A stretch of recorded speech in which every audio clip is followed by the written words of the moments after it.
15 अगस्त 1947 भारत सदियों की गुलामी के बाद आज़ाद हो चुका था। हर तरफ जश्न का माहौल था, लेकिन इस जश्न के पीछे सरहद पार एक ऐसी खौफनाक साजिश रची जा रही थी जिसकी भनक दिल्ली में बैठे बड़े बड़े राजनेताओं को भी नहीं थी। एक ऐसा सीक्रेट मिलिट्री प्लान जिसका मकसद था आज़ादी के महज 2 महीने के भीतर कश्मीर को पूरी तरह से तबाह करके उस पर कब्जा करना। पाकिस्तानी सेना के हेडक्वार्टर में तैयार किए गए इस सीक्रेट प्लान का कोड नेम था ऑपरेशन गुलमर्ग। आज हम इतिहास के उस पन्ने को खोलेंगे जहां दोस्ती के नाम पर धोखा दिया गया था, जहां कवालियों के भेष पर फौज भेजी गई थी और कैसे भारतीय सेना के मुट्ठी भर जवानों ने अपनी जान की बाजी लगाकर कश्मीर का भूगोल बदलने से रोक दिया गया था। चलिए जानते हैं 1947 की उस पहली जंग का पूरा सच। आज़ादी के वक्त कश्मीर के महाराजा हरि सिंह ने तय किया कि वो ना भारत में शामिल होंगे और ना पाकिस्तान में, बल्कि कश्मीर को एक स्वतंत्र देश रखेंगे। उन्होंने पाकिस्तान के एक साथ स्टैंड स्टिल एग्रीमेंट साइन किया, जिसका मतलब था कि जब तक कोई आखिरी फैसला नहीं होता, पाकिस्तान कश्मीर की रसद, तेल और ज़रूरी चीज़ों को सप्लाई नहीं रोकेगा। लेकिन पाकिस्तान के इरादे कुछ और ही थे। अंदर ही अंदर पाकिस्तानी सेना के मेजर अकबर खान ने एक बेहद गुप्त योजना तैयार की।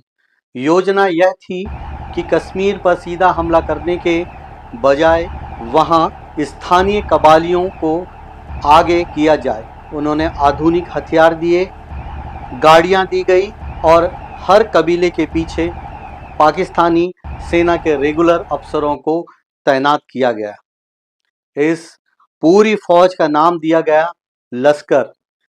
प्लान के मुताबिक इन्हें 22 अक्टूबर 1947 को कश्मीर की सीमा पार करनी थी और सीधे श्रीनगर पर कब्जा करना था। 22 अक्टूबर की काली रात को ऑपरेशन गुलमर्ग एक्टिव हो गया। मुजफ्फराबाद और डोमेल के रास्ते हजारों हथियारबंद हमलावर कश्मीर की सीमा में घुस गए। रास्ते में जो भी आया उसे बेरहमी से मार दिया गया। शहरों को लूटा गया और बिजली घरों को तबाह कर दिया गया, ताकि पूरा कश्मीर अंधेरे में डूब जाए। महाराजा हरि सिंह की सेना बहुत छोटी थी और उनके कमांडर ब्रिगेडियर राजेंद्र सिंह ने मुट्ठी भर जवानों के साथ उरी के पास इन हमलावरों को रोकने की कोशिश की। उन्होंने उरी का पुल उड़ा दिया ताकि दुश्मन आगे ना बढ़ सके। ब्रिगेडियर राजेंद्र सिंह आखिरी सांस तक लड़ते हुए शहादत दी, लेकिन उन्होंने दुश्मन को 2 दिनों तक रोक रखा। यही 2 दिन कश्मीर के इतिहास में सबसे कीमती साबित हुए। 27 अक्टूबर 1947 की सुबह जब श्रीनगर के आसमान में भारतीय वायुसेना के डकोला विमान गूंजे, तब कश्मीर के लोगों की जान में जान आई।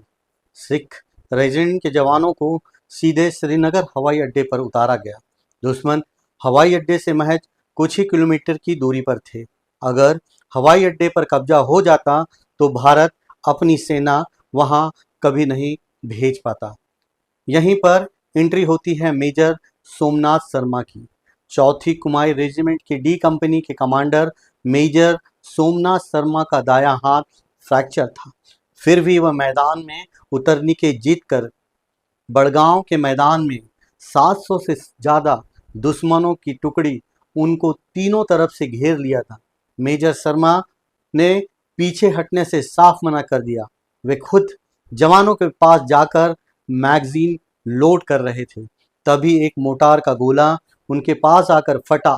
शहीद होने से पहले उनकी आखिरी संदेश था, दुश्मन हमसे केवल 50 गज की दूरी पर हैं। हमारी संख्या बहुत ही कम है, पर हम भयंकर गोलाबारी के शिकार हैं, लेकिन मैं एक भी इंच पीछे नहीं हटूंगा और अपनी आखिरी गोली और आखिरी सैनिक तक लड़ता रहूंगा। सोमनाथ शर्मा के इस सर्वोच्च बलिदान ने दुश्मन को आगे बढ़ने से रोक दिया और उन्हें मरणोपरांत भारत का पहला परमवीर चक्र दिया गया। भारतीय सेना ने इसके बाद पराक्रम दिखाया, उससे पाकिस्तानी सेना के पैर उखड़ गए। बारामुल्ला से लेकर उरी तक दुश्मनों को खदेड़ दिया गया। ऑपरेशन गुलमर्ग, जिसके दम पर पाकिस्तान पूरे कश्मीर को हड़पना चाहता था, भारतीय वीरों के हौसले के आगे पूरी तरह फेल हो गया। दोस्तों, आज कश्मीर भारत का मुकुट है, तो इसके पीछे उन जवानों का खून है जिन्होंने 1947 की उस कड़कती ठंड में देश के लिए अपनी जान दे दी। इतिहास की यह रोचक और सच्ची कहानी आपको कैसी लगी, हमें कमेंट्स में ज़रूर बताएं। इस वीडियो को ज़्यादा से ज़्यादा शेयर करें ताकि हर कोई हमारे वीरों के बारे में जान सके। चैनल को सब्सक्राइब करना ना भूलें। मिलते हैं अगले वीडियो में। जय हिंद।